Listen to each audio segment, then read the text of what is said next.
क्या संघर्ष है? भारत की उस पुरातन संस्कृति को जीवित करने का है, जो भारत की संस्कृति लुप्त की गई है, चाहे उसे आक्रांताओं ने लुप्त की हो, चाहे उसे पंडे पुरोहितों पुजारियों ने लुप्त की हो। उस संस्कृति को हमें जागृत करना है। और वो संस्कृति जागृत कहां से होगी? वो संस्कृति जागृत होगी शिक्षा से। किस चीज से जागृत होगी? शिक्षा से। और वो शिक्षा का जो मूल मंत्र है, जो इस देश का जो इतिहास है, इस देश की जो हकीकत है, इस देश के जो गांव निगम खेत, उसके बारे में अगर कहीं लिखा गया है तो पाली ग्रंथों में है।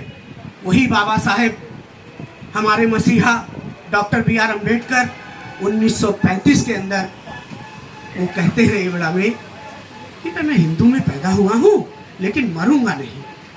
लेकिन 1956 आते आते वो बाबा साहब हमें कहते हैं कि हम तो बौद्ध थे, हम अपने घर में वापस जा रहे हैं। क्यों? अध्ययन के बल पर आया।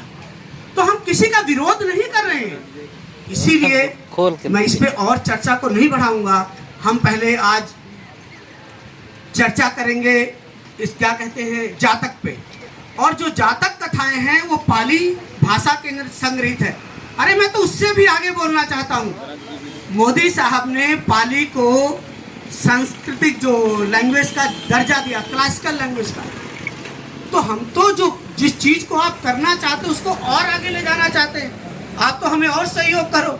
हमारा बौद्ध विहार जो है वो हमें दो, ताकि वहां पर खाली पाली में सूत्रपाठ हो, वहां पर दूसरे मंत्रों से सूत्रपाठ नहीं हो।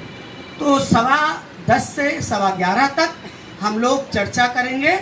किस पे चर्चा करेंगे? नहीं, जातक कथाओं पर। जिसके सवाल हैं वो सवाल लिख लीजिए, कॉपी और पेन ढूंढ लीजिए। रोज यहाँ प्रॉपर ढंग से क्लास चलेगी, इसमें हम कुछ सीखेंगे। ठीक है? नमो बुद्धाय।